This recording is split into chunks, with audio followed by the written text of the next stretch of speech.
will have the opportunity to join our 41 others in the finals, Monster. I like the way Adam said it. It's sort of a free-for-all. It feels like every game is a bit of a reset, except it's kind of not, too, right? At the end, you do have that consistency to fight for. So, a free-for-all about there. I'm trying to see if we can find another game to kind of summarize what this format is really doing for us, but it's by far my favorite right now.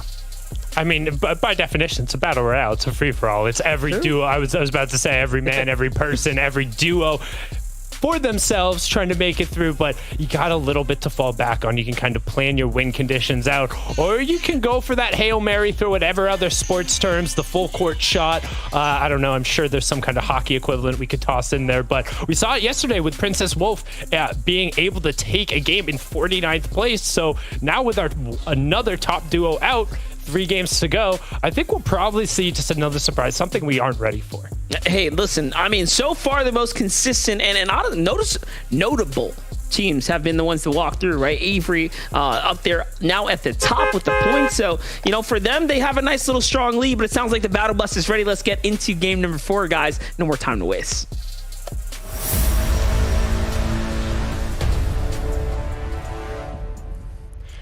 No time to waste. Your FNCS season could be over in just 3 matches if you don't find yourself holding a victory crown or finishing in that top 6. Right now, the line is pretty tight, and we can see we're going to get a little bit of the contestation going down here at Chonkers. At a little bit of a tough drop here for Owl. He tried to get towards one of these outer camps and potentially end up grabbing early MK7 to rain shots in from the outside, but landing a little short. He's not going to have any opportunity, and now him and Cracked are super separated. Yeah, this is a pretty awkward position to find yourself in, right? Very spread out here. If one or the other decides to jump onto you, I mean, it could be really bad for you, but looks like teams are going to be pretty comfortable with looting their locations, and maybe that's just how the pacing's been going so far. They get comfortable, then battle it out. For AV and NQs on the other side, looks like they've been pushed down into this spot as well, but having the better drop here, they forced this other duo to rotate a bit earlier, give up the hold over the top of this building here. You can see those are definitely enemy builds. Sniper in hand. Static off in the distance. Is he going to be able to see one of these guys that hit a shot? I'd love to see a sniper shot come through. Little blind check there through the bushes to see what's up. I don't know who can win this, but like, who can win? She got AV. Let's see it. I was about to say, was he going to fire him off? It looks like he had 2 opportunities to throw him out there, and I mean, you're not really going to use heavy bullets for anything else, so unless you're trying to get the surprise factor and hope that somebody kind of posts up and takes a knee and tries to find some of those FSA shots with the MK7, I mean, might as well. But speaking of might as well, sitting on 1 point so far, Ducky and Zenki, they got to put a little bit of pedal to the metal. They got to go a little bit faster here, because consistency points likely aren't going to do it in 3 games. Yeah, they got to make it all the way through to the end now. Hopefully pull a big victory out, as do HD and teammate here. On the other side, you have someone sitting behind the palm tree here. And you know, I was going to say, this is the second time now HD and his teammate have had a fresh team basically watching them idly in the distance, waiting to jump on them. I don't know if it's unlucky or just bad positioning on where they decide to fight, but it literally has happened time and time again now. Little bob and weave here, swerve out. Oof, a lot of damage done. Yeah, trying to get over to this 50-50 scavenger boat, and depending on where that lands, it can be a problem. And I also love how you said the big HD and his duo, because I was going to dare you to try and pronounce that duo's name, but not even sure I could remotely go through it. It's like Tabuki Debeppo, maybe, something like that. I know there's a... I see HBD. We can just call him Happy Birthday, you know? Okay, yeah, we'll go with that. No, we'll do our best, and I think we'll probably stick with the big HD and his duo there as Unreal Anna and Keys. Or let us know how you pronounce that, and we'll absolutely do our best, because we want to give you all the credit in the world. But an awkward little boat rotation over to the side. Looked like me trying to just hide away from the bigger sharks in the water right now. But speaking of hiding away from the bigger sharks in the water, Mamtating and Keys, they've had a rough go of it so far. Is pretty much every time we've tuned in, it's just been them getting abused off of spawn here. Yeah, it's been rough, and now they come on over to this draw spot, right?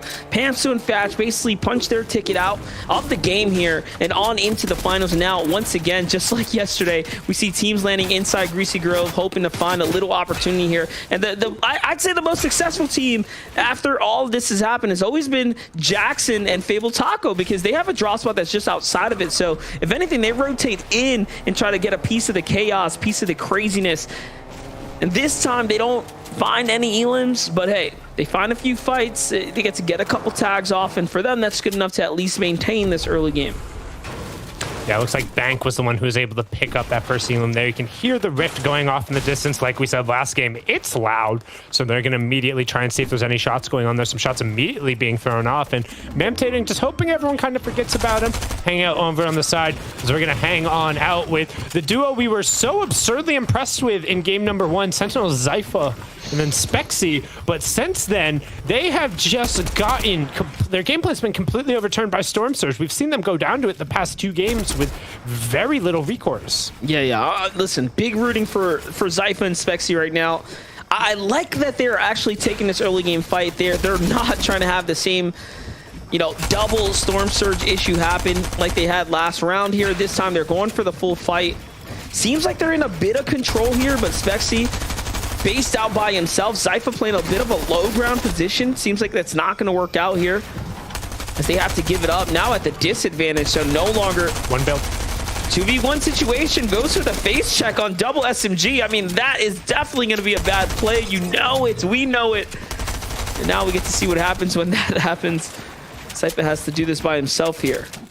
Such a weird fight. So many excess builds burnt, and then when he opts to take it, he takes the fight with 1 build, so he can't even separate the players. Zypha was nowhere near to be able to help out when he's the one who has the heavy shotgun, which in this circumstance, we already talked about how strong this weapon can be early on. But now, our duo, who looked amazing after game 1, has really just got their tires stuck in the mud. They're going nowhere. Yeah, stuck in the mud here. Need a couple people to push them on now, but fortunately, it's only 1 and 1 to work with here. Zypha doubles back when thinking about making an exit. I guess he realizes, hey, it's either swim across the water with no builds or take the fight and take my chances. Fortunately, the chances were not on his side here. No favor, no luck for him. So we're going to take a look at some of the other off-spawn fights that we might have missed around the island into the back half here. You can see Enko's trying to get some shots down with that MK7. Does have that auto shotgun, but then just gets run down. Ab doing his best to try and close the gap, but again, we talked about that strength of the auto shotgun off the rip. Here was the other side, the Mamtating and Keys fight, when Keys just gets pieced out and put away the cone immediately on top of his box. Mamtating doing a good job just trying to back off his opponents in this circumstance, but with everyone around, you could see how he was able to disengage and just get around the side and get out of dodge. Not bad at all. Things are going down around the world here for Slacks and Clarity G, holding on, just consistent enough now. Edge their way up another positioning here. Currently in 8th. Let's take a look at the map right now. Zone number 1, minute 20. Teams are having to make their rotates here. This is where decision comes in. Where are you going to decide to house yourself up for the first zone here? More experienced teams are going to be looking for elevated points of action here. Bushes in play like Skittles and Tragics here like this as well. Yeah. Currently, right? You can see just nice little gap in the during this moment. Teams not really pressured yet. You'll anticipate that we'll see a little bit more poking and prodding once this first zone closes, because then we'll get second zone reveal. Teams will be forced to move relatively central, so not a ton of movement has really happened now anyway. But we'll get the storm surge warning, so people will know whether or not they have to go or whether they can sit and chill. That is exactly how it'll play out. That's the pacing here. In the lead right now, Avery and Muzz.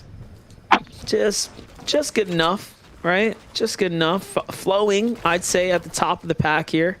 Just good enough? They're in first place. What do you mean? Just good enough would be 6 right now, right? I say that because, remember, when teams win, their points are extracted out, right? So, like, you know, they're up there. 3 teams move out. They get pushed even higher. They get to represent first for a little bit.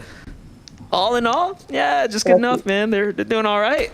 another good game, and we'll see them in finals. Like I said, I'll take being in first place right now as we see that second zone reveal. We don't keep going over the east. We'll stay just central towards kind of that northeastern part. But one thing to note, we got a big mountain range towards the southern side that a duo has already posted up on. And then the entirety of that Daily Bugle POI is in play. And we've talked about how that POI provides a lot of really interesting dynamics when fighting around, whether it's in the early game or in the late game, just because of how those mountains tend to move. But right now, we're going to swing back on board with our just good enough first place duo, Cloud9 Avery, Team New Age, Muzz with the 3X in his name, and the only player to win an FNCS in multiple regions.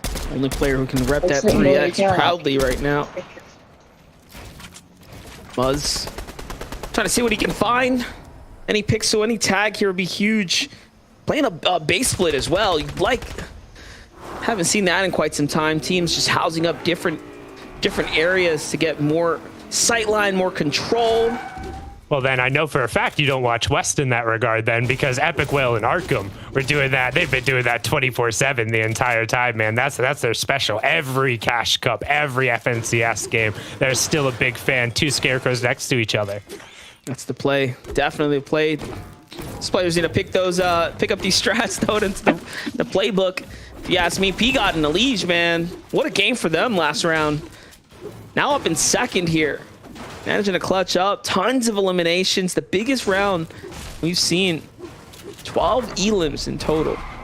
Yeah, but even looking at that gap, we talked about them being in second. We just saw Muzz and Avery on the page, and if I remember correctly, Muzz and Avery are at 114, which that's a huge lead going into first place. We talked about how 25 points on average per game has been about the pace going through. Well, that would put us at 75, which means they're 50 over. So about have 2 more games to spare in terms of points, but right now, Tragics and Skittles, take a look on the right-hand side as the Storm Surge warning, does end up coming through 48 above, not necessarily the most comfortable. We'll take a look at some of our other notable teams and where they sit right now. 53 above for Avery and Muzz in the bottom left. 293 above for Slacks and Clarity, who are currently sitting in 8th place. That's in the bottom right-hand corner. Look at this, Muzz and Avery, though. They're not happy with this 49 above here. They have a duo right next door, and they're trying to take this fight all the way through.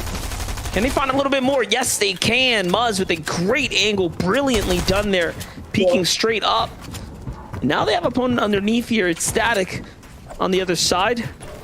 I like how they're playing this. I like where they're positioned now. And they're comfortable. Not getting too greedy either. 144, they say, okay, we're good here. Let's slow down now. I'm streaming it. Very disciplined approach in this circumstance, which is something you expect from a champion. But one thing we've noted about Muzz in particular is he's a very emotional player. He's very strong when he gets going, when they can get a little bit of a base, as we've seen here today. But if they're not able to kind of get that stuff rolling, that's where they've struggled, and it's part of the reason why they're even playing in the matches here today. But we'll swing on over. Currently sitting in second place, Elige and P-God spraying some shots over right now, but they're 43 below. And as I say that, P-God finds 2 tags, which generally would be enough to put you right above, but keep an eye on that left-hand side. Don't forget, the threshold isn't something static. It's always constantly moving as other duos are doing damage. And right now, you'll have 7 duos who will be affected in just 15 seconds or so. So there's going to be a lot of people who are looking for shots and want that number to go higher. Yeah, it's going up and down right now as things are continuing to develop here. Danny Bat Bloom and Shicey as well. Big below, and they're in a full 2v2. This is all in. All cards on the table. Dealer reveal what comes next. We'll find out here. Danny Bad Bloom stepping on in with the pickaxe. P-God sniper in hand. I'm keeping eyes on both sides right now. I would love to see the sniper shot, but we're going to go ahead and hop onto Danny here. See what's going to go down. Okay, they full HP up. They're tanking it. Juggernauts ready to take the battle now. It's all about tracking at this point. One false move and it can be it. Rhythm, great shot on defense there. Another heal for the teammate there, trying to offset the Storm Surge now, Sundown. Then when fighting defensively against a team who's taking Storm Surge, all you want to do is just tag them and then back up, force them to waste resources because you know they're taking damage the entire time. Well, you don't have to worry about it. As we can see, Clue is still ticking over. Danny also still taking over. Luckily, he has that med miss, which will help upset a lot of it, but right there, Clue. He hears the shots, he hears the med miss. He knows that he's going to be able to have an opportunity, and he finds it. But somebody who needs an opportunity, they need a chance, and they won't get it. Our second place duo, who's looking to rally behind the momentum of their 12 eliminations last game, falls before any placement points or any eliminations can come through. Yeah, Mega actually found P-God on the rotate there, so little cheeky snipe up for him. Surge must have been active. He must have got beamed as they were pushing into Zerk's and Evasion there. Zerk's and Evasion end up getting to secure Legion's loot. They had a lot to work with as well. They were pretty much big chilling in that base before having to give it up. Rhythm and Shiesty now walk away with those two elims. The first this game now. 71 players. Okay, so Surge is still active. There's a poor solo out there. Or duo. Getting secure right now. They had a. Yeah, it's a duo, Nexi. and it's Nexi and Wrigley, and I'm actually shocked by this because Nexi has had a very good individual performance. We've seen him pick up, I would say, eliminations that are disproportionate to how his team has been playing. But with that being said, we'll actually have a fresh wave of eliminations go off as the rotation ends up coming through, likely happening on that eastern side of the map, where it's just so congested and the players are being forced to rotate past. But Nexi and Wrigley will be spared a little bit with 2 chug splashes left in their inventory. Keep an eye on that top left, seeing if any of the players who are relevant towards the leaderboards do end up dropping. But this was a little bit of a sketch rotation. However, they're going to find a nice little bit of space and get their full builds up pretty quickly. Yeah, very bold of them to drive this vehicle straight down the main road. Oh, yeah. We've actually seen this zone give a lot of problems, believe it or not. These river locations can be very, very interesting, depending on how you end up crossing through. That current will surely take you if you make any kind of mistake there. Cracked an owl. Once again, cracked by himself. Second time now we've seen him in a very similar position where he's coming deep from the zone here. This time, not the focus of the lobby as he layers himself up. Manages to keep just a low enough profile right now. And the feed Skittles goes down. Nevify goes down. Couple exchanges here. Some space given for Cracked. Looking for a little bit of room, a little bit of respite. But we talked about that eastern side of the zone being very weird. You can see we got 3 or 4 different clusters of triangles who are directly on top of each other. Also, keep an eye on the bottom left-hand corner. Oh, Cracked is currently in 6th place, but being able to find that Elan is so huge. Being able to find the shots here and get a line, that's going to give him more storm surge. But more importantly, again, we talked about you just need to be top 6 when all is said and done. And that line is so incredibly close. The etiquette's opened up, but it's too slow from the big HD and his duo. As now we'll swing on over. There's SMG duo, Aiden and Blasto, and Aiden just finding one over in the zone, reminiscent of a different Aiden back in the Winter Royale days, finding an Elim like that. As here's P-God and Elige going down to the Great Purple Thunder God. He will claim his toll. You weren't active enough in the early game, so unfortunately, that's it. Skittles as well here. Oh. Just melted by Slacks and Clarity G. Just trying to farm his metal up. Spider-Manning across the map there. Web slinging his way about. Blaster and Aiden. Just on the outskirts there. Muzz and Avery. Sight lines right on them. They can see they don't have a cone up, so this is why Avery's marking them out. Look at Slacks and Clarity's damage above Surge with only 2 eliminations. Nearly 700 above. That's bonkers as we take a look at some of our other duos. Tahi and Edgy above Surge for the first time in a while. Muzz and Avery are actually one of the duos who are close to underneath. 5 are going to be pressured here. Long range shots not connecting at all right now. Don't let it fool you. There's some kick on these weapons. Maybe hard to tell, but getting those long range tags are pretty difficult here. As I glance on over, it looks like Blaster was taken out. What kind of bad peek did he take on someone for him to get demolished here? Could have been Dubs and Mega, who are now getting focused by Muzz and Avery. It's Slacks and Clarity G, of course. Very active here, targeting those floorboards here right from underneath. They needed some damage to kind of get in there, and they just continue to pad up. Yeah, right now they're walking in the kitchen, they're sniffing, and they smell something's cooking, and it smells like opportunity. They're in 8th place. They've already seen some other duos end up going down, but swinging over to somebody who really could use an opportunity in this game. 32 points, not horribly off the pace, but with Storm Surge and just an awful peek from Rivinacha, trying to take a left-handed peek with the MK, one of the most inefficient things you can do. However, it would push him just above Surge, potentially long enough to end up getting this revive, but they have to be careful as duos are dropping across the map, and boom, there it goes. It flicks over to 10 below. He's going to instantly have to use the Chug Splash on his partner, who's also using the Med Mist. That's on the left-hand side. On our right-hand side, we have Tieko and Gold, who we saw are just on the outside looking in on that first page, barely able to get back above it. But Rivinacha and Tyler, they need some more tags, and they need them now. I just noticed Avery, look at that. Avery finds Chucky there with the full elimination in the feed. Muzz gets the knock.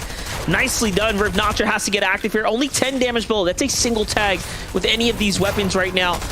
And now just barely above. They double back here. What's the play? They're trying to get with one another. Rivinacha, no. Should have just kept slinging his way about with the hands, and now Tyler has to come in here. Dubs and Mega on the other side finally getting their footing here. 6 points and in the box. Dubs goes straight in for it. SNG only. Aiden gets a piece of his own medicine there, completely deleted by Dubs. Zerk's going to find the other one there on the blast, so going to be able to cover their 6, and he's trying to get that legendary striker pump, but opting instead to then drop down and get hip to hip with his duo. We've seen how important that can be, but immediately not covering his back, it takes a big chunk of his shield, and with no big pot, he's not going to be able to top that pack off. Dubs and Mega playing for the win right now. Spegu and Charlie finally getting active here. We saw him get a knock before, didn't actually jump in to go ahead and complete it. But again, another one traded there. Zone's going to reveal itself. Front side of the rotate's going to play into Mega and Dubs, so they definitely have the advantage. So do Clarity and Slacks. This is perfect for a team like Clarity and Slacks right now, who have expended tons of materials to get this far. From what we've seen, the last we checked in, they were completely capped out. Now, about half that, if that. Muzz and Avery, same position. Tahi and Edgy even worse, though, down to a third of their mats here. And for the ground rotate, and this is what happens when you don't have material. You take the risk, you jump in a car, and now you have to connect. And yes, it is worth it. Look at how much they saved. That's about as far as they could have gotten there. What a risky play, an exciting play, and it works out for them. Yeah, exciting there, because we saw, I think it was Tahi there. He hopped in the back. He was like, yeehaw, let's go, get in the cab. And Edge is like, what are you doing? Get in here, please. Get in the car. We need to go. Yeah. They are able to get that line we talked about on the front side of the zone, where you're able to just kind of attack at a 45-degree angle. You take a perfect diagonal tarp. You're able to minimize the number of mats. But Edgy says, hey, wait, there's people behind us. They're on the struggle bus. Unlike us, we got there early. We'll turn around, and he's able to find that, get right back up to his duo. But now they're on the backside of the zone. As we're going to look on the left-hand side, we got J-Man and Quack raining Finals, I screaming all day, for revenge, but Dubs and Mega are just below them. As now we'll zoom in on the right-hand side. Edgy is down, and Tahi looking for a run, currently sitting in 10th place, but with no white heels in the zone on his back, he will be taken down in 18th place. J-Man and Quack on high ground, though, right now, as they're trying to set things up for the win right here. New players entering on in, looking to make their way to finals right now. 46 points on the day. Not too bad, so this is still a great game for them to keep them in the run. Can they close this out, though, is the real question, as Mega and Dubs are eyeing up the high ground. They get themselves a couple layers on up, and there's trouble in paradise right now. I'm looking at a lot of Mythic Spider-Man hands in play here, so there's tons of players that can actually play for high ground. Zuck and Freeze have been popping off all day long. This is at least the third end game we've seen them make it in out of the 4 rounds of Fortnite so far, and it is looking awesome. It's looking like they might be punching up a big ticket game right here. Slacks on high ground again. Slacks fighting for height. Sundown, we were watching them go for it round after round. Yeah, but unfortunately, Clarity is going to end up dropping there. That was the cost they paid, and if they had been able to take it together, 50 mats might have been enough in the 7th zone. But instead now, Slacks forced down, and he's just going to be playing for as many points as possible because he is sitting in 5th place. He knows, hey, the victory here, while great, isn't necessarily what we need. However, on the other side, Quack and J-Man sitting in 17th and 18th, with only 2 games to play after this, they feel this might be their best opportunity to get a chance to play in the NA East Finals. They want it here. We'll take a look on the wide. We'll see where everyone is, and then we'll swing back on over. I actually think Dubs just went down. I think I saw that real quick there in the Elam feed there. Mega should just be the only one up on that side of Slacks. Continues to solo run 6 builds, 5 builds, 4 builds, and it's down. Looks to try and find the duo on his side. 3 builds left. Sees Accept and Boyle over there. Will he be able to pressure? He gets cut off. 2 builds left. And it's just right at the backside. It is just Mega. Mega's by himself. He's right above him. Into the layer he goes. Slacks finds Mega there on the side there. Catches the 2. Cease and Mega. It's a double point pickup for him. A nice little 2-piece. That's going to keep him in the round. Not only that, the double siphon means he's got plenty of material to work with here too. J-Man goes on up. Someone tries to take high ground from him. And it's a battle for height. It's not looking good for J-Man. He is running for his life there. And down he goes. It's actually Rhythm. Where did he come from? I don't know. But he is up top right now as a solo here. Like, what do you do? What do you do in this position? Wait it out. Hope that zone pulls back over. Go through the long builds as long as you can. You know there's a couple other duos there. You just want them to fight each other. The real question will come when he's forced to go out over the open space. But right now, Slack's looking for a little bit of room to operate, but here comes the pull. There's the open space we were talking about, and the builds are forced out on the high ground. That was the last of his builds. He's going to be forced to come down. When will the chop come in? What's going on the low ground? Is it another duo is fighting? The 2 duos are on the low ground. That's Accept and Voil trying to put the shots in, but everyone else is getting pressured out. And right now you can say Accept and Voil are down. Now you got a whole bunch of solos running around, and then the duo, Jackson and Fable Taco, trying to find a little bit of space, and Jackson says, what other duo Sundown? Never fly. 124 to the face and the immediate cleanup. They're the last duo up, Monster. This is their game to win. This is what makes a duo so exciting, the amount of solos that can end up in the final moments, but these duos are operating in machine fashion here. Efficient and clean. Let's see it though. Rhythm's up top, still putting down shots out of material. He has to be at this point. Where is Slack down? Lurking just around. That's one down. It's all solos now. Every man for themselves, and one sitting deep inside the storm line. You could tell right there he's trying to play the heal off. What is going on here? Is he gonna be having enough? Jackson actually aware, not too comfortable, blocks that side out, opens it, finds him. Ritual has mats. Here comes the fake out. Can he pull a Nick 830? I don't think so. Jackson's out of there. The storm does the rest. Nicely done. It's still a 1v1 Jackson versus Rhythm here. He's got the space, he's got the mats, but Rhythm has no mats. He has the HP lead. If Jackson overbuilds here, he might actually just end up giving the victory royale over accidentally, but instead, Rhythm, he says he feels it, he feels the rhyme, and he feels a trip to the finals. Game 4 goes over to him in what was a really weird one, Monster. Man, Rhythm getting jiggy with it there at the end, making sure he brings it on home, dancing to the tune of his own victory royale right now. Take a look at it. Nice and clean. I can't believe Jackson actually opened up this edit here. And it was a little too soon. I get it. You want to catch him off guard, but it was predictable. And that was the problem right there. Shicey and Rhythm. Big win right there. Nicely done. They're going to the finals. What a game, though, for Jackson and Fable Taco. They pick up a lot of points. That's our windmill team, right? They've been giving problems to Greasy Grove all day long. Yeah, and I mean, just a brilliant effort there from Milks and Rhythm to win over match number 4. But now we're 2/3 of the way through the competition. 2 more teams and 2 more chances at victory royales, and then 6 consistent teams to round us out. We're going to kick it back on over the desk. So Adam, SVG Vivid, break it down. That is correct. We have a new duo who's joining the rest of our qualified players today, going through via the Victory Royale. It was amazing. Milks and Rhythm there did a fantastic job there to hold out there. We saw Jackson was really pushing them to the limit there, and Vivid suddenly they've won through. They've completely made their way over to finals without any problems whatsoever. In the end game, they've just held out and done it. It's fantastic. Again, another one of those situations where we've seen it's actually just a solo up on the high ground, right? None of these high ground teams are really getting settled in to a point where they're comfortable in holding it throughout the entirety of the game. They don't have any mats left. They don't even usually have a duo left, and it was looking really, really good for Jackson and Fable down on the low ground here, but Ritual was off in the distance in the storm, playing the med miss, and comes in from the side and actually picks up a quick knock on the Fable, so Jackson was left to do it and kind of getting the MVP there, Ritual for Rhythm. And then Rhythm just, again, coasting on the high ground, and no duo, just himself, and he ends up finding that final elimination victory royale for him. Yeah, the little assist there on the player in Storm to help out Rhythm get that. You know, it's unfortunate, but hey, sometimes it happens. That was all part of that Peterbot clutch. We saw the Cold's assist come through when that happened, and Rhythm hitting his shots. He didn't do it alone. No one gifted him that. He still had to take down that last Elim, and hey, the tale, the fable of Taco and Jackson J has to come in another day.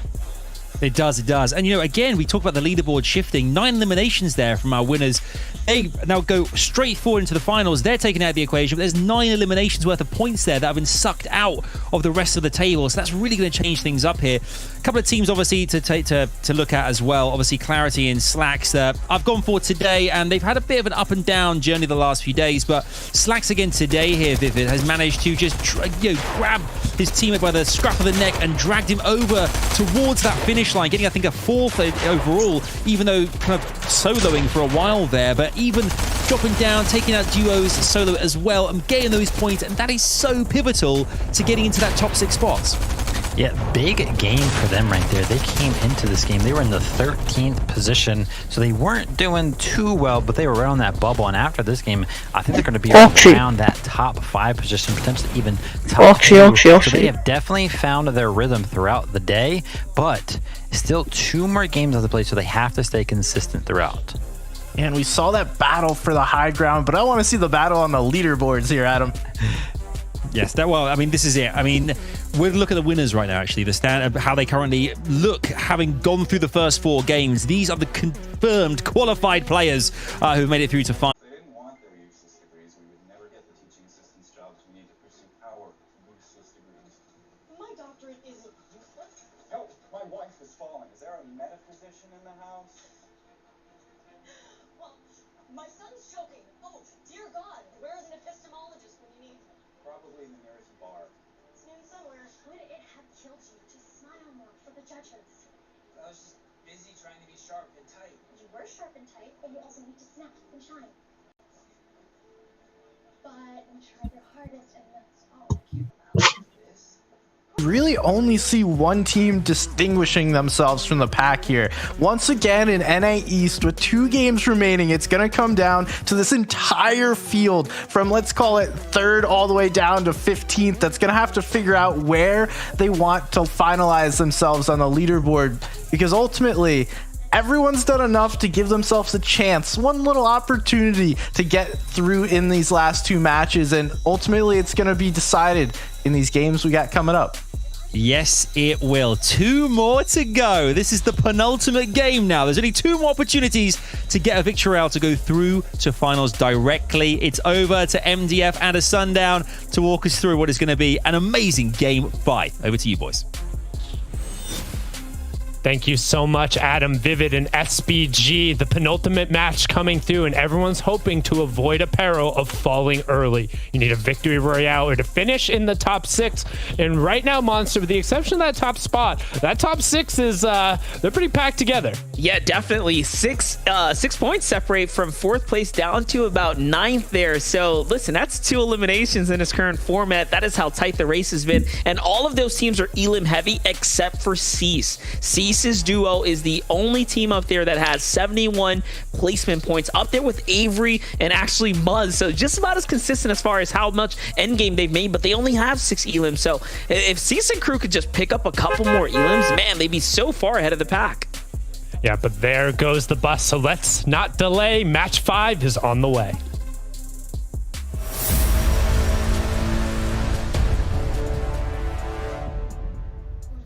Here we have it, ladies and gentlemen, game number 5. This is it. We're at the back end of the half now, and it's time to get after it for Pose and crew. For everyone else here, it's not a touchdown. Hopefully find your good weapons and win these early game engagements. Owl and Cracked have had quite the fight here at this drop spot round after round, and it's going to mean a lot here for Owl and Cracked, who have managed to find themselves all the way up into the top 10 here. So a very important battle is before them right now. Luckily for him, he is going to touch down, get himself a nice little AR and some shields to work with, and already legendary Vulture just nearby, so that just beats a nice little power upgrade for him in this early game. Yeah, but the question is, does he want to separate over from Crack to go get it? Because we've seen them being separated off of the start tends to be their biggest issue. And we've talked about how Mamtani and Keys have struggled, but finding that massive heavy shotgun shot right off of the Rift, that's the power of that weapon. You're not full shields, the headshot comes through, and you're just gone. Not only that, first points here on the day from Mamtani here, who honestly, you know, maybe that's the difference, right? Get a little confidence rolling for you, make yourself a nice little end game there, and pull home a victory royale, and they can definitely see their way to finals. That's the beauty of the format here. Tons of juice to work with here now. Let's see though. Back on over to Cracked, who have managed to get on top of the opponents here. Okay, so they are pressing for the fight right now. Wanting to fight, looking for a little bit of room. Again, no strangers to these early fights. They've gone pretty well for them, and Owl is somebody who puts in the time and the effort when it comes to these fights. He knows how they go down and immediately Crack right in his face, and some real questionable decision making there from Coop, knocking the builds out in the right circumstance, placing the ramp over his head and being boxed in. You can see there's a little bit of confidence now coming out from Cracked as he gets right in Poe's face with that auto shotgun, and he'll drop it as soon as afterward, but you can see the power early on of just having that high rate of fire shotgun. I'm just more impressed in how much map awareness he had there to know there was a pillar there to play off of and just duck, bop, and weave right through those fired shots. It's just beautifully done here. Mamtani and Keys getting active right now. Okay, they're feeling it. Pick up Bank now. It's a full team wipe here, and Greasy seems to have been aired out. Don't forget though, Fable Taco is just nearby with Jackson. Southwest here. Should be expecting a little rotate coming on in shortly. This is about the fastest, honestly. I think Greasy's been cleaned up though. Last game, Jackson and Fable Taco got to take all advantage of the fight here. For Freeze and Zuck, we haven't seen them fight in the early game in quite some time. This is over at the, what's this, the Condo Canyon right now, it seems? Yeah, over on the side, some fights going on. We did see Zuck in that first game put up an absurd number of eliminations. I believe he was up at either that 6 or 7 number, but now trying to back down, currently sitting in 3rd place. Used the shield keg to just try and stall and delay, but got caught out in the open. And right now, the Big HD and Debucci de Beppo trying to end up putting the pressure on. And Zuck is really forced back here. He has some great weaponry, but not necessarily the HP. Trying to get back to his teammate. They do have the chug splashes and going to use that to top off his white HP. Will pop the 1 mini shield, trying to find the edit, slams down the iron wall. He says, no, you're not coming through that. Will walk out, but a horrible peek to walk out on. Couldn't even see his opponent from the left-hand vantage, and because of that there, will slam down a second iron wall, jumps up to take the 50-50, and he whiffs. Worse than me playing wiffle ball right there, but instead not going to be able to find the second one, trying to get the follow-up, but with only the uncommon striker pump and then the SMG and 35 HP is not going to win a battle of attrition despite having the stronger shot there. He gets taken down. Honestly, you know, I've seen an interview with Clicks once, and he talked about what pros, like really good pros would do. They'll play aggressive even against all odds with the low HP. It makes me question it the way you see Zuck just jump on in so aggressively instead of taking a step back. But, you know, you win some, you lose some, and this is going to be the first time now where they do not best HD and his teammate in the early game there, and they pay for it big time. Elige, on the other hand, they are going to win their fight in the early game this time around. That's going to be 3 more points for them, bringing them on up to 91. That's great. They're inside a competitive standing, a competitive reach of the top positions. For Statics and Sneaky, they roll up onto HD here at the Condo Canyon because the fight just ended, and so are 4 more players outside the zone as well. This is just a hot zone. Yeah, keep an eye on that bottom right-hand corner. You can see the triangles heading over. The yellow triangles towards the way north want nothing to do with that. But the other ones are peeking around. It looks like Flood and his duo are trying to potentially set up a trap, set up an ambush, try and catch somebody rotating through here. And if everyone just decides to leave, I actually want to recall back just a second ago, because there's something I'm very confused about when it comes to the Leash and the P-God fight. They're fighting Statics, who was over at Greasy before, right? He got downed, and then he got finished. Where was his duo? His duo wasn't on the map, wasn't in the same grid space, wasn't anywhere even remotely close. I was trying to put that together in my head because P-God and Leash, I was about to say, oh, they need to push the duo and like get as many points as possible because they've kind of stalled here, and that would have been huge for them. And then I started looking, and he wasn't anywhere on the map. asking all the right questions to all the wrong people right now. So, Right? I know. I just No, seriously, though, it is a good question. Where is your duo? You have to stand and land with one another. You just cannot be that far spread, especially when we can't pinpoint you on the map. That's when you know you're a little too far, regardless of whatever the split drop you're trying to pull off is. Yeah, throw back to the 72 hours at Secret Skirmish drop where he just looked at his duo and he said, hey, there's nobody in these two spots. We'll just drop separately early game and we'll meet up in the mid game. It actually worked in one of those games, but it's not something that is generally ever seen in competitive Fortnite because of how dangerous it is to be caught out alone. But looks like Condo Canyon, everyone just kind of grabbed the timeshare in that instance, spending a couple minutes there, then rotating through. No violence going on, no kind of poor or malignant tenants going through, and now we'll swing back on over. Like I said, P got in a leash, back into 6th place, right on that line with just a single Elim and a llama to their name. Ooh, nice bind right here. It's a big come up for them. Honestly, they didn't really have much mats to work with. You could tell they were just building with a little bit of wood, some stone that they picked up along the way. Here's Quack and J-Man hitting a chest. We can hear it. But Mama Ting and Keys, they've been here for quite some time, right? They caught a couple Elims. They got the Siphon. They don't really need this material. They don't need all the loot here in the POI. If anything, they're probably looking to go set themselves up for some key central positioning for the next couple zones. So J-Man and Quack, love the idea. Unfortunately, wrong POI for the team that landed here at the current moment. Do you know how disappointed I am in myself that it took me this long to realize that mamtating is dictating? Yeah, right? Nope. Dude, I've been, again, consistent branding going through, like, would have had a bunch more relevant facts about you, but please name yourself something where we can at least put 2 and 2 together. Yeah, dictating is a good player. See, I'm here. Yeah, thinking, right? like, man, mamtating this guy, you know, he's trying. What is he?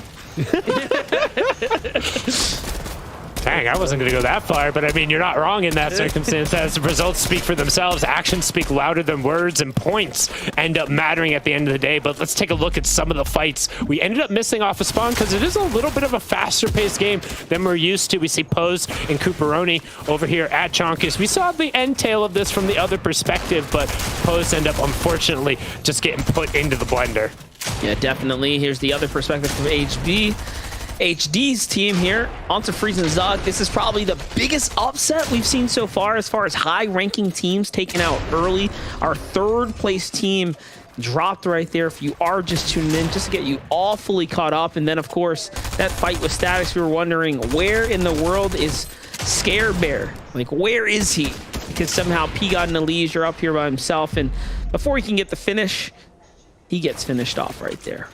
Yeah, and I actually need to correct myself. It seems like mamtating, it wasn't dictating as I assumed. I should have done more research. That's my fault. Never make assumptions. You know what they say about that. On that regard, it's actually Mammy FN. So if you want to get up and check him out in that regard, feel free. But maybe a little homage there, as we saw with Fatchy Fishy, the Benji Fishy and all that. As you said, dictating, very good players. So, I mean, I could see why. But in this circumstance now, Surfsky Flood trying to find a little bit of room, currently sitting in 24th, so a victory royale is really what they're looking for, kind of on the outside looking in and gonna get that rotation in. And I feel like we've seen this, we've seen a lot of these zones, not necessarily today here in NA East, but down pretty much right on top of that southwestern quadrant with a lot of water and those windmills in play. So we're going to swing on over to Cody and Edan, who are fighting right on the edge of the zone. Yeah, we've had 2 zones kind of be in this general area, but more eastern. This one's like a western portion, so it's favoring somewhat center, but really southern, to be fair. Cody and Eden, this is their general drop location, more up so towards the Joneses. They rotate down wide here, trying to play a dead side rotate. Little do they know, the timeshares over at Chonkers have been all used up and everyone's now gone. Probably expecting a little bit more of a vacant position as they need the material count to bounce back here. 30 seconds should be ample time with no one here to bother them to get their mats back up and back in the running here. Though the one thing I will say, if you're trying to very quickly farm mats through this area, you need to be more efficient about that. Hitting those brick half walls is probably the most inefficient piece of material you can hit in that area. Yeah, it's not awful, but I mean, there's so many other ones that you can rotate past and so many other rock supplies that teams in that area hit max stone near instantly. So I would try and say be a little bit more efficient, be a little bit more conscious of that. However, as you noted, they got plenty of time. So as long as they don't get stuck on the outside of the zone, they'll be okay. As we take a peek. And our second ranked team, 163 above Surge. It's on the right-hand side of your screen, so they'll be avoiding that 25 damage every 5 seconds. Only 3 duos potentially to be under pressure, so we got a little bit of a faster pace here. Match number 5. And there's a team eyeing up Slacks and Clarity. Saw them on the map there just for a brief moment. Looking on in, eyes in this general direction. A lot of shots coming out from here. J-Man on the other side with Quack, though. They end up inside the box fight. This is what Slacks and crew are looking in at. That's onto Tragics. That's a huge knock right there. Tragics and Skittles both completely finished now. That's it. X out of the competition, sent back to the lobby. We'll be seeing them for Game 6Q here. One less chance for them now. One less chance and one last chance in next game. So everyone else still fighting for position. We said Ducky here had a little bit of a rough day, not necessarily finding the nutrients he needs in this pond full of big fish. Everyone else has just been kind of pulling those points there, but he is kind of aware of a little bit of a refresh on that side. Say, hey, here's some extra stuff. I'd love that big pot instead of the sniper rifle. What else is over there? But could he be opening up into a little bit of a bait? You see J-Man and Quack on the other side, and it's really dangerous to kind of challenge this alone. Zanky, they're going to come over and make sure he holds the ramp for him. They're going to swap out weapons, make sure they get everything they need, and they'll be happy about that. But currently, they're the only team below that Storm Surge damage. You see that on the right-hand side, right above the map. So they need to get some damage out, and they need to do it stat. This is interesting. This is how much you can see a player like Ducky is going to favor the SMG here. He barely has any ammo, but he's like, nope, I'd rather have 30 in the magazine here and play with that for this next box dive for the Storm Surge than opt in to play with the AR in this instance. Maybe holding the sniper, trying to find somebody opening up with that MK7, but nobody has to open up. They're the only ones who are under pressure. If anything now, they should be looking to just hopefully wait out one more player going down. They did have chug splashes in a combined effort, as we see on the right-hand side here. We have P-God and Elish. We touched on them in the early game, but as that Storm Surge keeps ticking, keep an eye on that top left-hand corner on the left screen. 71 players, only one player has to fall, and at some point you might make a decision to sacrifice your duo to get Storm Surge to turn off because you just keep burning extra utility, and that's what's ultimately going to end up happening whether they want it or not, as Zenki goes down and will swing on over to P-God and Elish. P-God and Elish looking very nice right now, and Zone kind of favors them. Ends up coming west, went over to this side. This is where the majority of the players are as well. This Greasy Grove drop has been super hot today. Even more so right now. J-Man and Quack, though, making their way around the outskirts. Trailblazing their way through the builds there, but no one was behind the wall. It was a blind guess to see if someone was going to reveal themselves. They've been sitting in this home, by the way, for quite some time. Remember, they were still baiting that same chest out just a little bit ago. Now seeing enemy builds in here, so I'm assuming some ambush took place as they have 2 eliminations now. I mean, who can resist the sound of a chest? Hear it glowing, you're like, oh, there's a chest in here, I gotta go find it. But I mean, if somebody is standing just completely still, waiting for you to come around the corner, maybe you're holding your interact key, it takes you an extra half second to throw a build in their face, they're able to get a cone down. I mean, ambush is one of the things I talk about. It's kind of that old school battle royale tactic, right? Where you hide around a corner and somebody's not waiting for you. Like, Fortnite players have gotten so used to being able to triple edit, box somebody up, and throw a wall up in your face that when somebody's hiding right around the corner of a wall, like, you're not used to that kind of jump scare, that kind of surprise, and it takes a second. I mean, how many times back in Steamy Stacks, that coastal chests, and you sit behind the door, we've seen the player jump out and catch an elimination, always in those same kind of locations. It's always those oddball chests. There's a couple real easy ones to prime up, find some ambushes going. But look at this, Jackson and Fable Taco. This is their general home. This is their general terrain. They play very regularly out of here. Now having 2 games, 2 zones, pretty much favor their overall spot. This could be the little bit of luck they needed. Oh, such a great pull. Whoa. Look at that. Look at the materials coming in for them. They already had double gauntlets. They get a launch pad. They pull whatever shotgun they want. That's a shotgun upgrade. That's ammo upgrade. That's just shows how strong those mythic web shooters are.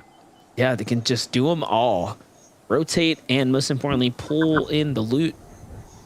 However, can't use them very well offensively to get inside the box like a harpoon can, or as a weapon item. So there are benefits to both sides, just in terms of play style and things you can do with them. Oddly enough, the zone comes once again much more centralized. There's barely anyone in the zone right now. A lot of players are gonna have to make a move here.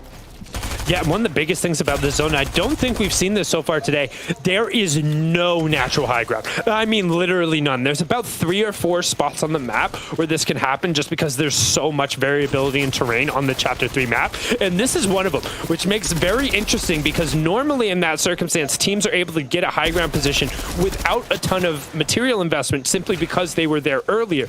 That's no longer the case, regardless of how early you showed up, unless you boxed up on top of one of the rock deposits that were here originally. There's only like 3 or 4 over this entire nice little grassy field. You have to invest hard mats pretty much now if you want any form of a strong position. I feel like this is where who's got the zone war skills, who knows how to play off of flat ground and really make it work.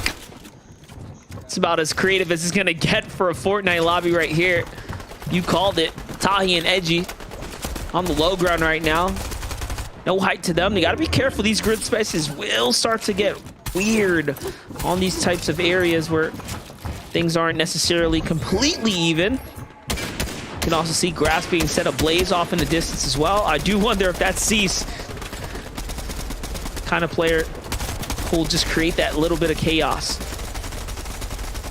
You know, some men just want to watch the world burn, and Cease is one of them, chucking those fireflies all over the place. But Storm Surge warning comes in on the right-hand side. We started at 68 players, and that's what kicked off this flurry of action. You can see one of our teams, yet again, they don't struggle with first surge, but they struggle with second surge. And this has perennially, I don't want to say perennially, but typically during this FNCS, been a problem for Elysian Peak out there on the left side of your screen. On the right side of your screen, K-Burbs, again, trying to just drag Sparebow with him, do everything he can to get every individual point. He's sitting at 67. He's not necessarily too far on the outside. I think that was an elim for him there, actually, though. You see the +3 points coming through. No, not going to be. It was just the placement point coming over, but he was able to get himself just barely above Surge. But now on the left-hand side, 2 below, 38 below, 27 below, and that time is ticking. Here comes the damage, but instead, here comes Elise straight into the box, and he gets a great opportunity to end up segmenting off J-Man, but he doesn't get the elim, and now 11 above to 6 below. The damage is going to come through. They're going to burn all of their valuable chili chug splashes, and they're going to have to find shots quickly. That's when you know it's bad. They have to get with the program here and find this tag. It's only 6 damage, and it's cost them so much already. All they have to do is really just cone them off and hopefully find everything. But no, J-Man's gonna answer back. Big tag there, just enough for the Surge to do the rest. That's a siphon that's gonna go to J-Man as well. He's got all advantage here, and our 6th place team is now down and out. No more points to be earned for them here. It's gonna come down to the last game for Elysian P-God, and that is just the type of pressure they're gonna have to operate with, by the way, the world watching, because you know their fan bases are there, glued to the screen like we are. Yeah. For K-Burb and Sparebow, though, they also have a fighter's chance here. Up in 14th now. Avery and Muzz leading the pack here, 30 points ahead of the competition, sliding, coasting, and cruising their way in. This is definitely enough. We'll be seeing them in the finals, but hey, they're here to take away opportunity from everyone else. They're not going to make it easy. Well, if anything, for the teams in the top 6, you're hoping, or even in the top 15, you're hoping Avery and Muzz win the game. Yep. And they just pull their points out of the pool because it makes it that much easier. If you're a team who's outside that range, you're hoping they don't. You don't want to see that victory route go over to them. You want to pick it up yourself because you know they're already going to go through anyway. So it's an interesting dynamic. You can see the left-hand side, which one of our duos are directly on top of each other. As we've noted, nobody wanted to spend that early investment of their hard mats. And Monster, everyone, and I mean every single duo, is 1, 2, or 3 grid spaces on the map. Nobody has even gone 4 grid spaces up yet. Yeah, no. This is the way the map's just making it work out right here. This zone favoring these flat areas. No one's looking to over-invest. These pros are just not needing to commit that there much it is too now. early. Cracked is going to find a couple shots here. These are great tags, by the way, and a steal on the elimination there as he gets the final shot off. Perfectly done for him. That's going to give him another little point swing here. Clarity and Slacks, however, are under some big pressure. Down goes Slacks there. It's up to Clarity. No, he gets wiped out in 23rd, only earning 2 placement points, and that is to Spexy, who has finally now made themselves another endgame appearance after that game 1. They were a little bit cold, but is this the place where they finally come back and answer? Cease, however, heat up. no Elims for Cease, and Duo still. Remember, they've played for placements all the way. No Elims, but they're nearly 500 Storm Surge damage above, so they can just chill and keep playing in that regard. While everyone else is going to be threatened. A third of the lobby right now is going to be threatened by that Storm Surge when it comes down. But bigger, the rotations are dropping people like flies. Right now you can see Fable Taco ended up being costed on that play. We talked about what a great position they were in, but all of a sudden now it's Jackson as a solo just continuing his run. Nexi with a still great individual effort picking up a pair of Elims, but you also see Tahi got a pair on the right side of the screen. Edgy and Tahi trying to make a run at it here in the later zone. As we're into our top 20 trios, the placement points continue to keep taking over, and right as I call a name out, Tahi unfortunately ends up being taken out. Jackson now under a little bit of pressure. That's the left side of your screen. On the right side of your screen, Edgy on the back side of the zone, but gets a little bit of a bounce back, gets a little bit of a line, and he'll find a great rotation the front side of the zone. Cease found J-Man too, so the first Elim on the board here for Cease. Nicely done. That's going to bring him on up to 7 overall in the tournament, the least of our players inside the top 6. But hey, you do what you need to do to earn your placement points. Cracked, however, is on the other side looking for Elims here. That's going to be a huge tag there. It's going to go for the finish. A little bit of greed sets in there, and no, instead he backs off. On height though, Elite and Cease managed to come on over, and it only took them 1 Elim to do it. 1 well-timed, executed Elim here, and all of a sudden now the world is in their grips here. What can they do? Veterans in play here though. Jackson and Fable Taco. No, Fable Taco down officially here. Jackson slides on into 2nd place, but it's so close. If they go down now, they're gonna slip down a little bit, and they do. He went down, but I believe one of the players went down before him, so he finishes in 13th rather than 14th. Just 1 extra point going through as we're going to swing it back on over. Larson and Smite trying to challenge towards that top 6, currently sitting 98 points. They're looking for triple digits. Bottom right-hand side, Cracked continuing his run. He's on 6 eliminations by himself. A couple more will trickle through. They're on 8 as a pair. You can see on the left-hand side of your screen, Elite and C still holding that high ground. They're currently sitting in 3rd place. Anybody who's in that top 6 will be happy to see them end up going through, but Cracked gets his shield cracked himself. It's all going to be on Owl with no builds on the backside of the zone, just spraying away with that SMG, trying to find a little bit of space to pop that small pot, and he'll do it. Larson on the top right-hand part of your screen has the pepper popped, and he's looking to pop some of the shields on the backside of the zone. Finds a huge shot there onto Flood, who will just get drained away, and then he follows up immediately. The Stinger swap hits some of his shots, but not all. The Iron Walls end up going down in his face. The Peace Control and his duo will end up cleaning it up, but Voyle also ends up getting a pair on the other side. And there's a big battle on low ground here between Larson and Smite. Smite's still going to stand up now. 7 eliminations. Look at high ground. High ground's actually no longer safe. Cease and crew have also been fighting for it, defending off players that are trying to go on up. There are still Spider-Man hands and Mythics in play here. Voyle and Except hunting down this low ground all the way. Look at this. Cease and crew just barely holding on. Moo is sneaking up from behind though. It's not completely over. Smite finds 1. That's on to Voyle. Nicely done here. That's 8 eliminations in total. Little Siphon to stay up. No more math for him. And now Wanted and Moo are on high ground. Cease goes down. No victory for them just yet. And an exchange from Smite. Smite is going crazy. This heavy shotgun from range. I want to see that from the other side. That was insane. But Moo, what can you do here as you have to clutch this one up? You are basically in a solo now. His teammate is down. There's only one other duo alive, and it's Spegu and Charlie. Yeah, and then 2nd place, Owl just trying to get as many points as he can going into the last match. Really wants to cement himself into the top 6. And the 1v2, no builds, MIH, Mulabuka, Spegu, and 33 Charlie. Will Spegu and Charlie be able to do it? They're in 13, so still plenty of chance for the top 6 for them, but they want to cement it right here. Mulabuka trying to get the pressure down. He has plenty of bullets, plenty of shields, but Monster, no builds, no white HP. That's going to make a 1v2 in his win conditions very limited. I almost want him to just fake the launch pad. I don't know, throw some mind games around right here. This is going to be a very tough fight to win here. Charlie and Spegu, they've been in these end games before. They know what to do. They work together. They jump up and they close out the game. Nicely done there. Had hats off to, of course, Moo, one of the newer players, big competitors here, and Fable Taco and Jackson Poole on another accurate one. But it's going to be Specgo and Charlie, the vets themselves, the young grinders too. They go all the way to finals. Yeah, Specgo and Charlie, but they're fantastic. You could almost tell there was a 3, 2, 1, oh, we're going. And they immediately went forward knowing that, hey, one of them were going to be able to pick it out. And honestly, props to them for winning just what was an absurd, and I mean an absolutely absurd exchange of attrition on the low ground. Just so many different duos dropping in and trying to stake their claim on the game. And they were the ones who came out on top, and they'll receive that prize of a ticket straight to the finals. All the teams we've seen win so far are teams that have taken victory royales in a big stage before, so no surprise watching these teams that know how to execute on these win conditions. And you know what made that end game probably one of the better ones was the actual terrain. It wasn't about all these crazy high grounds. It was very low and centered to the ground, gravity holding everyone down. Made for a very exciting exchange there. Yeah, made for some different decision making, but to break it down and break down the stakes heading into our final game for NA East, we got to kick it back on over the desk. Adam, Vivid, SBG, show us what you got. Thank you, guys. Spegu and Charlie going through then all the way to finals. A team that we've talked about loads before in previous FNCS kind of showdowns and kind of championships and whatnot. And there we can finally see a team, the veterans themselves, have gone all the way now. They were in 30th position, I think, prior to this, and they hadn't broken into the top 15 in the last 4 games. Somehow come through and win out Vivid, and they are in finals next weekend. Yeah, that's what we love about this format so much. They may not be doing well in these other games, but as soon as it happens consistently throughout one of these games and they get all the way to the end game in a good position, they find themselves as a duo amongst a bunch of other solos. And it's actually another victory royale from the low ground. We haven't seen like hardly any success from the high ground in terms of victory royales. Obviously, it's been very, very good to get some placement points, to get some eliminations, but these victory royales are really low ground based right now.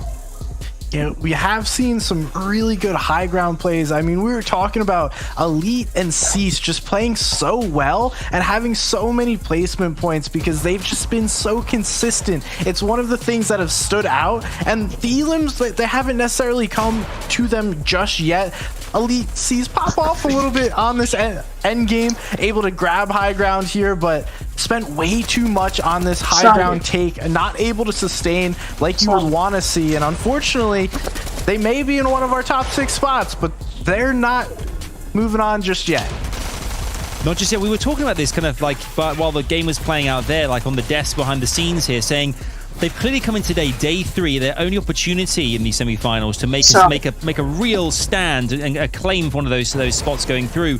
And clearly, Vivid, there's a tactic here, which is all about getting those placement points over eliminations, because they've managed to just hold on in there for a long period of time today. They're getting their Storm Surge tags that they need to at the beginning of the games, and they're kind of relying on their placement to you know, at the end game there to work their way up that leaderboard. Now they're looking mighty pretty, I think. Yeah, that's got to be one of the most interesting things, right? We don't see a lot of eliminations actually coming from this duo, which means that a lot of their Storm Surge must be straight up coming from just tags and those AR shots. So that is impressive in its own right. But even more impressive is a victory royale coming out of Charlie and Spego. Again, that low round domination and that 1, 2, 3 countdown at the end. So that way they both collapse on that solo player at the same exact time. It was just done to perfection. Yeah, there you have a list there of 5 teams already qualified victory royales. There is 1 spot left for one more team in game 6, but this is the leaderboard how it stands with 1 game to go. SBG, wow, it is tight in the bottom half of that first 10. This is all you can ask for. All these teams in triple digits here, and the difference between 4th and 10th is only 12 points. That's 4 eliminations. We've seen teams dropping. I mean, look at Owl and Cracked have 23. So 4 is nothing in this. So going into this last game, we're going to see these teams battle it out. It is by no means solidified by anyone. Only Muzz and Avery are the ones that could comfortably sit back. And even looking on page 2 here, Vivid, there's a lot of teams still in contention. Oh, yeah, for sure, right? Like, you highlighted right there that 12-point difference from 4th till 10th. And then these guys not too far behind either. But again, we see a bunch of donuts in that Victory Royale spot. That's because that nets you an instant spot in the final. So it's really possible for anybody on the leaderboard right now. So everybody's got to keep their heads up. They got to keep playing to their strengths, and they got to find themselves wherever they need to be, right? Maybe you think that you're comfortable with getting 30 points, so you play for 30 points. Maybe you have like 2 points right now and you want the Victory Royale. You got to play to whatever you need and whatever your strengths are. Yeah, you're spot on there. I think that's what's going to be really apparent in this last game, because let's just set this in. We've been working the last kind of couple of weeks, qualifiers, semi-finals, to find the top 50 duos to go into finals next weekend. This game you're about to witness live right now is the last opportunity to either get the Victory Royale or the points necessary to qualify in that top 6 at the end of the day on the leaderboard to go through and join the teams that are waiting. So this is going to be, guys, we're all ready to rock and roll here. You can see how tight it is on NAE. That's why this region is a beauty. It's so fun to watch, and it's all coming your way in this final game. Let's head over to Monster to Sundown, the last game of semi-finals here on NAE to bring it home. Boys, over to you. Let's do this thing, baby.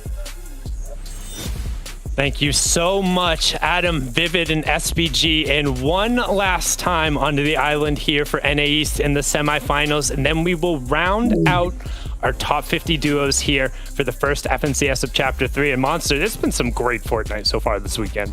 Absolutely. We're lucky enough to have that front row seat to all the action here. And again, we will watch teams battle it out. Who's going to take home that Victory Royale? Will it be a team with big points up at the top to alleviate a new opportunity for someone down low? Or will we see a big comeback, a big strike up for a win here, and someone who's been having a rough day secure themselves the finals?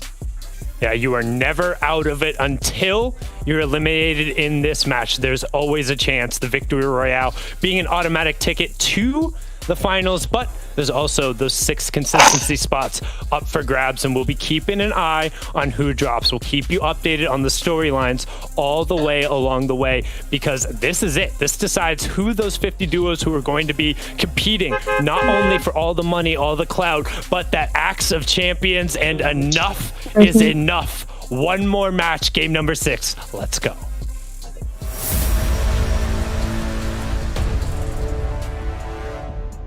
Here it is, ladies and gentlemen. It's time to fight fire with fire. Game number 6 is here. Dig deep and bring it on home is what the players are thinking, as we're now starting to touch down. Our game leaders, our current point leaders, Avery and Muzz, have had Coney Crossroads to themselves the entirety of the day, and they have made such exceptional work with what they've been handed here. All the loot, taking it to endgame, finding their elims. It's just been a master play from Avery and Muzz, and others alike. Some teams have been out there really shining. Man, I got to give it to Elite and Cease. That duo right there has been truly impressive. Just a couple of elims shy of running away with the train.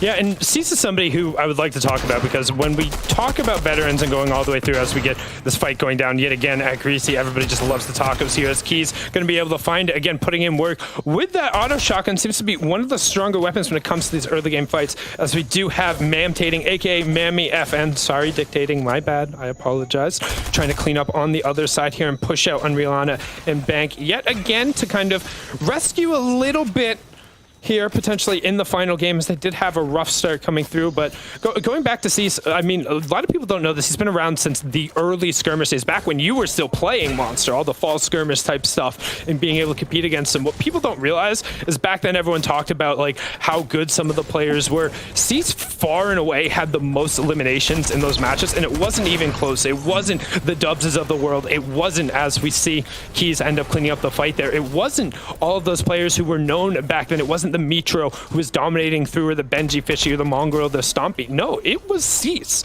And he's kind of shifted his playstyle from being someone who looks for all of those eliminations and kind of taking advantage to his opponent, and really developed and matured in his game plan, where he kind of sits here and says, okay, this is what we knew and need to do in order to be successful. And we saw that a little bit in the content piece, where he talked about how he kind of really focused on what he could do to improve not only his own game plan, but the people who he played with and teamed with. Yeah, definitely. Way back when Elevate was still competing, back when Gangstars had Cease on their roster, and then 100 Thieves sniped them both up and had themselves a nice little championship run there at WSOE, one of the earlier lands. There's so much history in Fortnite and more being written here today as we're starting to lean into our most recent FNCS, the first of its kind on this brand new chapter here. But this is what it's all about, celebrating even new players and old alike, as Cody and Edan are looking to fight their way on up in 14th place right now, picking up their first elimination. Owl, though, forever lurking nearby with Cracked here, trying to see if they can get their claws in on a fight. Ooh, beautiful tags here by Cody to fend them off for a little bit there. Now they buy themselves a little bit more time here to get their loot going.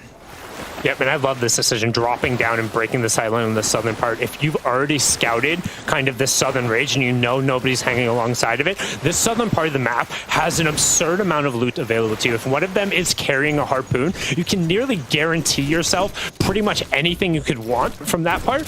But with that being said, it looks like they're just opting to take the long rotation as we're going to swing on over. Currently our number 4 team has some tough games going through, but Smite and Larson down on HP, but Smite currently the one who's dictating the pace of this trade, but it looks like we have a couple other triangles potentially closing in on this fight, and you'll see that Smite's aware of that situation, and he's like, uh-oh, get me out of here. We'll drop it down. Luckily, didn't take fall damage there. Might have clipped something on the side because it seemed like he was more than 3 tiles above, but going to opt to use one of those valuable chili chug splashes. I would anticipate now that they just get out, right? There's no, if you're going to invest a chili chug splash in this circumstance, you do not stay, period. Yeah, they're thinking the same exact thing here. Too much riding on the line right now. They are not safe by any means here. Look at this. There is a supply drop right in the general direction of where they're rotating through now. Vehicle in sight here. But first, little pit stop here. Let's get some minis for the way. Projected points to advance through are going to be around 134, a little bit more than what we've seen the last couple of days, but right around that general area, guys. Yeah, well, don't forget, one extra game today, right? So it's going to end up adding up. But I love this disengage even more now from Smite and Larson, because we kind of heard that whistle sound and the supply drop coming through. And yes, the disengage was smart anyway, but now you've guaranteed yourselves a launch pad. You're able to kind of get out of dodge, and we'll swing on over here to the Daily Bugle. Convicted trying to open up a very interesting edit. I feel like a peanut butter edit there would have ended up covering himself, but instead just goes for the single floor, and then he gets blasted. Blastro going to be the one who follows up on that after Aiden's first huge shot. He will get full confirmed, and now Aiden and Blastro sitting on 4 elims already. I mean, that's plus 12 points for them. They've got a little bit rolling here. Yeah, definitely got some stuff rolling here. Taking a bunch of these players to the cleaners, hanging them up and drying them up. Just left and right now as players are... That's it. If you get taken out now, guys, your tournament run is over. Your FNCS opportunity and chance has been cut. So these are very significant battles, and victories are winning over here. And again, even just making this far is so incredibly impressive. Don't forget, this is the best of the best duos in NA East getting their shot here, minus the ones who have already qualified through. And Boxer just trying to get a little bit of space that uses a quick little grapple to try and change the angle, going through doors constantly, which I really like because it makes the opponent think about going through. And then unfortunately, he drops on an iron wall, but he hops right up. And a great job from Glace to be tracking him. You can see him and Chucky are ring around the rosy trying to get the pincer in there, but there's another duo who's hopped in line. Cue the Benny Hill music. Everyone is just running around trying to find something to do. Yeah, definitely. I would hum it, but, you know, copyright. Here it is. Glaze and crew roll on up. Chucky and Glaze find themselves a nice little elimination there. That's going to slide them on up to the 18th position. Just ridiculous tracking there, but, man, way to stay nimble for Aiden to actually slip on out. Big chase going down there. Here's a Legion P. Oh my gosh, we're seeing some super serious battles go down. These are intense fights, guys. A Legion P God. This is again a tournament run fight on the line here. Same for Tahi and Edgy. Yeah, for both of them. I was literally just about to say, literally both of these guys. Like, we saw just a gross performance from these guys. I believe it was match number 2, but since then, they've really stalled out. On the other side, that Tahi and Edgy, slow start, but have since been going well. And this is it. Whoever wins here will continue their FNCS dream. The other one will have it ended. The first one goes down, and will they be able to turn around? Edgy's been taking out Tahi, needs to clutch it up, and P-God says, adios, no mas para ti, senor. Buena suerte next season, because P-God and Elise and Tahi and Edgy hacking. One of the predictions going down there, but they will continue pressing forward and trying to make a stand, jumping from 11th into 10th on the back of those 6 points. That is so huge because they need these points, and now what separates them are 3 eliminations up to the top 4 guys. That's how close that the standings were. So picking up all of these early elims is mega important here for Season Elite. Look, only up at 120. That's just a few points away here, guys. This is how tight the standings are. Season Elite still need about 10 points or so they cannot fall early. If they do, I mean, listen, question marks in the air for everyone here at this point because you never really know. You just do not know. Moo down low with Wanted. We saw how close they came, that 2nd place in the last game. Saw the little reaction from him. He was definitely disappointed, was hoping he could clutch out and pull that win, but we saw what happened there. He had that duo that was just a little too healthy there in the final game of Spegu and Charlie. So came up a bit short, but good fight for him. Now we're hopping on over, though, to the other side. A little bit more north we go to slack some clarity. It looks like zones in this general area, too. A little map shot here. Yeah, and we'll take a look. This next zone looks like it's going to drop probably a little bit north of Covert Cavern. Yep, boom, there it is. Actually, pretty north of Covert Cavern, but there are so many mountains in play. We're getting pretty much the complete opposite side of the spectrum from last game. We talked about last game, oh, it's so flat, there's no natural high grounds. Well, I mean, if we're out in the Midwest Prairie this time, we're going all the way over to the Appalachian. Since we're on the East Coast, I mean, there's mountains all over the place. Well, NA East, we're on the West Coast of the map. You know what I meant, as now we're going to swing on over to MIH Mulabuka. 7W32 wanted here, trying to find a little bit of space. They want to post up on kind of the southeastern side of the zone. This is a great spot to be in if you're looking to range shots in and potentially set yourself up for the second Storm Surge, because, hey, Monster, first one's not going to be a problem. Check that number in the top left. Yeah, definitely. The lobby's starting to cut down, but this is like peak Fortnite Trail. They snapped their fingers and provided balance to the world. We had a flat zone, and now we're going to get a whole lot of mountains in play here. Yeah, everything equally balanced as all things are considered, but right now everybody wants to avoid turning to dust and being the ones who stand at the end of the day, because do math real quick, only 7 spots remain, the 6th consistency and the victory royale. If you're towards the bottom part of the table, you're hoping that none of those top teams picks up the VR because you want it yourself. If you're in the top part of the table, you're hoping one of those top team wins if you can't get it yourself, so you have an extra shot, because, I mean, as the boys on the desk broke down, that top 6 is pretty packed. There's a lot of teams who are right on top of themselves, and right now the number in the bottom left only matters to show kind of roughly where you are. That's because that's all gonna change as we get into the end game. That was just a breath-holding rotate right there. Vehicle almost exploded onto Moo and crew. Would have been some big damage there. On over to Fabled Taco and Jackson, who managed to find themselves this mountain too. Textbook play coming out. I love seeing that these top-ranked teams are playing for the mountains, really doing this right, correctly, playing these zones. There's a lot of players that don't really know how to play these, or otherwise don't know the significance of having these types of positions. Mind you, Surge, when it does become active, because it inevitably will in FNCS, these tags being active right now is equally as important. Oh. For a second.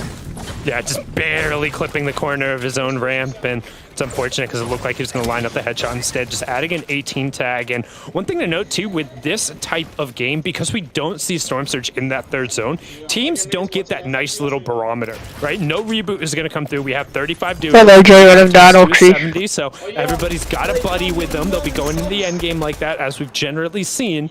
But you don't get kind of that check. You don't know, like, hey, how close are we? So people are going to have to be doing a little bit of mental maths to make sure they keep track. It's like, okay, how many tags did you have there? Roughly, you want to be, when it comes to the 5th zone in a general game, you want to be right around kind of 300, 450 damage to at least be comfortable and not be under. Sometimes that can creep up a little bit, but it's generally not going to be under that.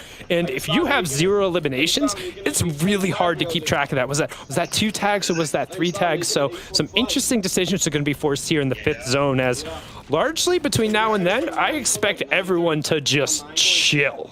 Yeah, and that's the problem, right? The Storm Surge not being a true factor right now will put some ease on the lobby when it should do the opposite. People should be a little bit paranoid that they can't be, find tags. Right now. They don't really have a sense of safety just yet, and it's only going to get more and more difficult because the fights aren't going down. Players are staying stacked on material and resource count. It's going to make it tougher to actually push any set of duo as Moo. It seems like we were talking about that, breath-holding rotate.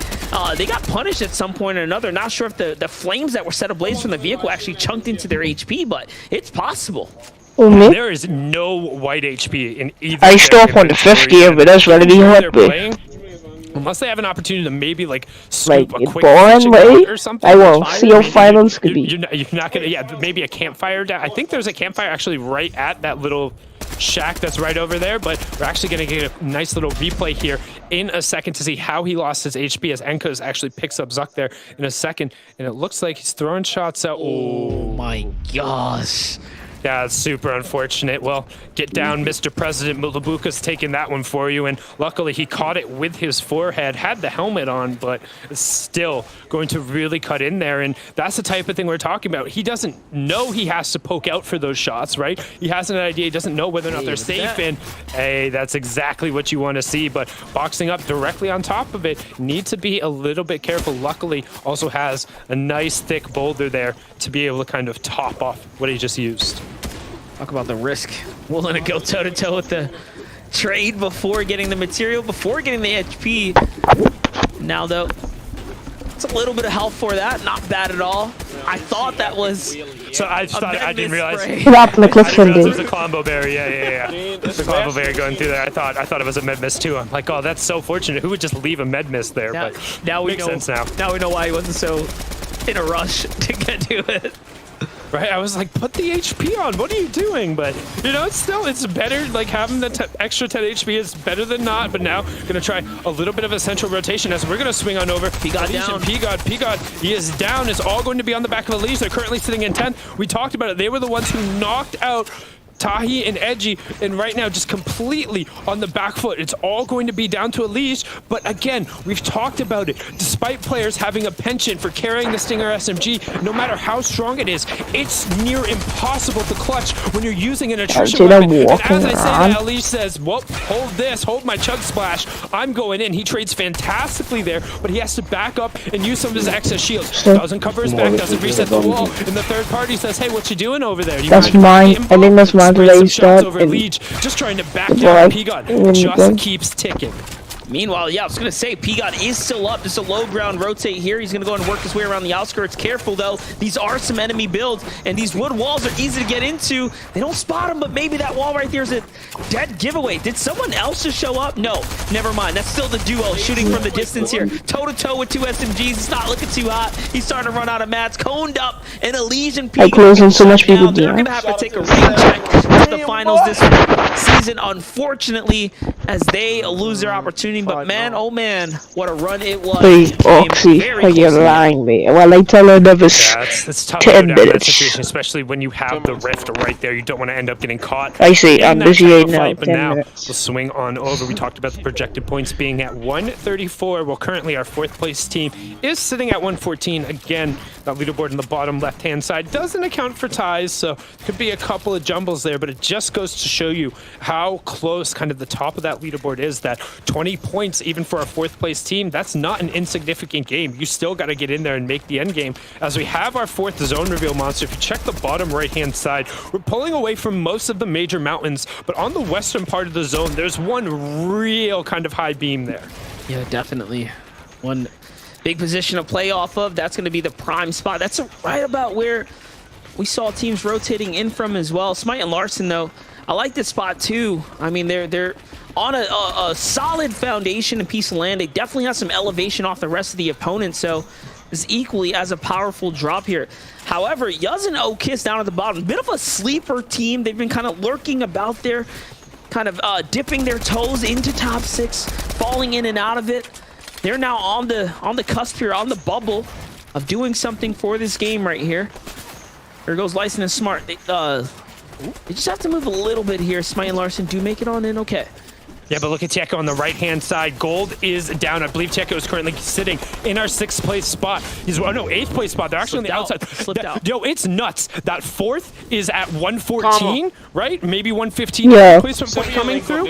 And we have 8th at 109. My So you YouTube know link? how close the battle for that top 6 is. And now Tieko, all the pressure's on him. He's on the outside looking in. Even if somebody in the top 6 ends up winning, he would still be looking out. So he needs points.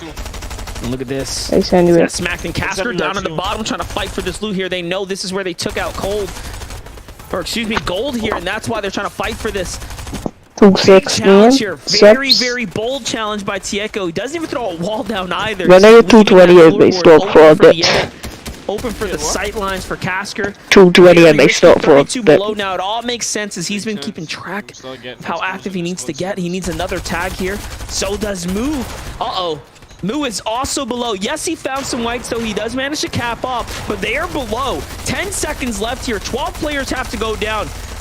Top seeded teams right now have to get active. A 7th and 8th place, and they're looking for it. I turned like 6 for red of WLC. They've been on 96 subscribers for the Max longest. the storm surge damage. One of them needs to just hold the wall while the other Rexy. one finishes off the elim. They need that elim. They can't let somebody else confirm it. They need to get the maximum damage there. They will be able to get it, and they'll get the resources. They go from 17 below to 63 above. That's huge with 4 duos who need to go down. Still Tieko, moving. though, on the left-hand side, it needs to end up going. And no, actually, as I say that, they're back below. We'll zoom back in on them as wanted. And Mulabuka are trying, Monster. They're trying, but it's not enough right now. And it's not enough heals either. Look at this, only bandages. Bandage is one of the most inefficient ways to make it through the surge because it's so slow and doesn't give enough HP to survive the ticks. Zen Tyler, however, also trying to survive the surge. They find someone in equal desperate position and they actually take him out. Nicely done. It's just a knock though. They need the finish. I don't even think they got the finish. They're just happy with the little bits of tags there. They're gonna back up here, start to pop their minis here. 170 damage below. There it is. Can they get the full finish? No, that would have been the second siphon. That would have been 6 more points. That could have been everything for the game here. However, Tieko still alive right now as well. Down to his last couple splashes here. Up above him is Muzz and Avery. That's a team that's not peaking, even with all the advantage that they've managed to put themselves up with here. Here's the team rotating. This could be the one golden shot for them. See some fresh metal. Can they get the tag here? Nothing pierces through. This is not looking good for Tieko. It might just all be over.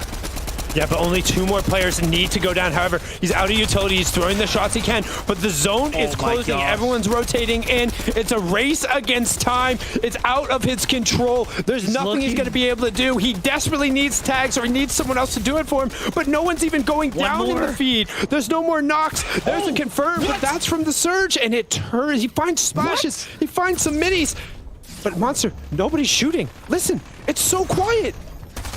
Shout out to the communication from Gold. Probably just let him know there's a little bit more heals left here. Armored wall comes down. Don't throw down too many of those. Be careful. You can't edit those. Here it is.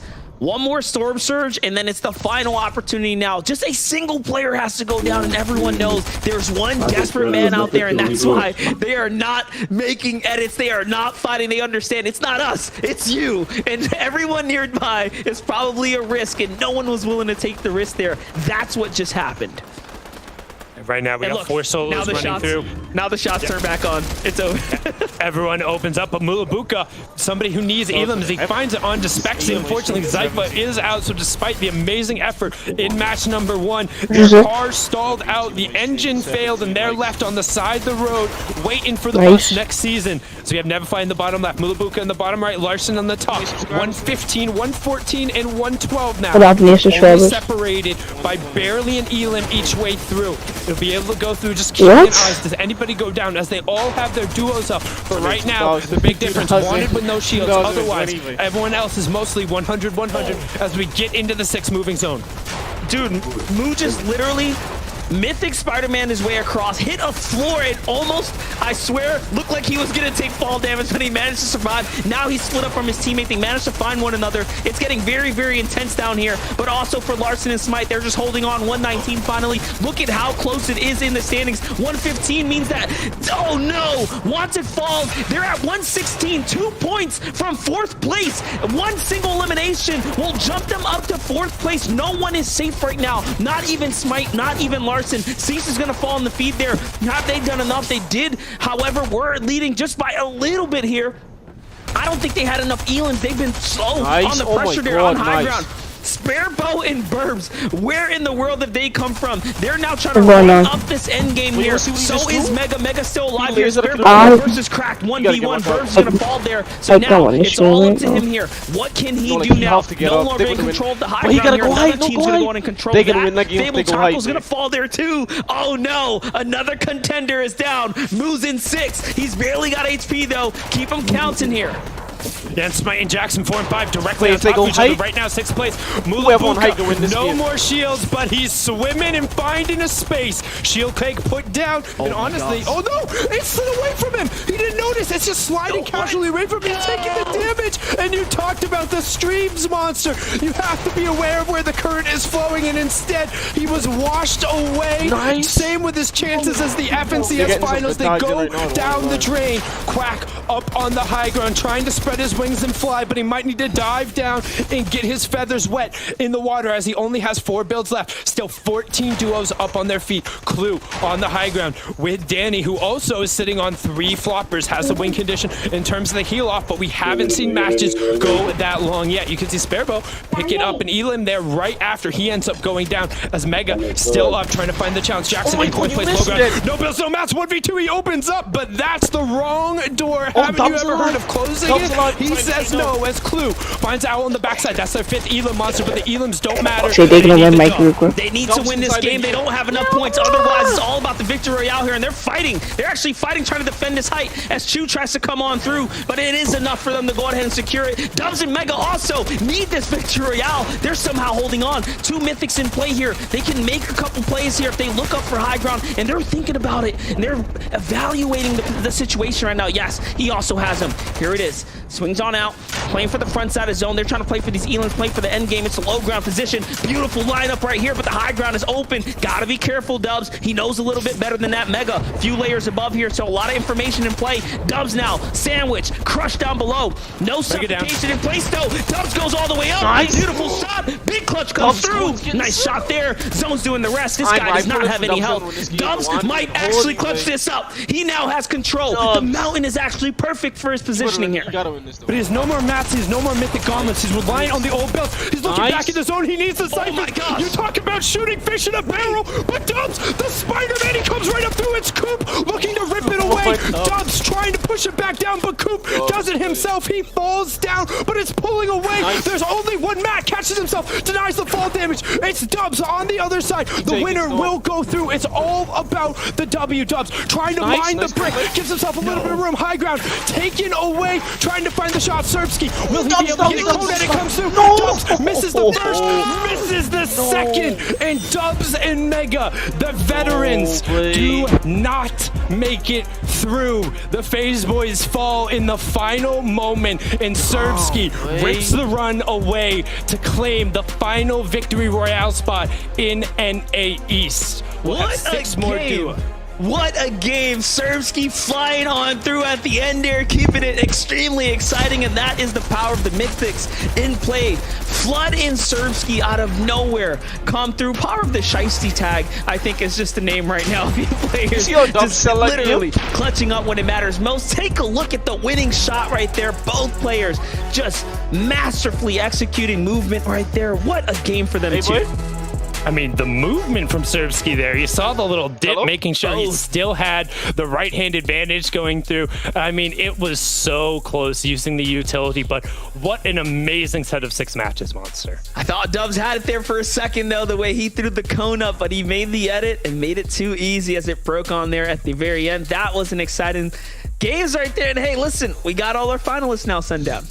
We have all 50 of them, but that's it for the NAE semifinals. Thank you so much from myself and Monster D-Face. We're going to kick it back on over the desk to wrap Wait, why are you everything up shaking, and show us boy? who the last You 6 can see him duos are. shaking. So Adam, Vivid, SBG, close us on out. Damn. Wow, wow, wow. Thank you, Sundown, a monster, for that incredible display of casting Incredible prowess there display of on that play. last I game. can That laugh was on the next one. awesome. I mean, the fact that we've had so many teams drop out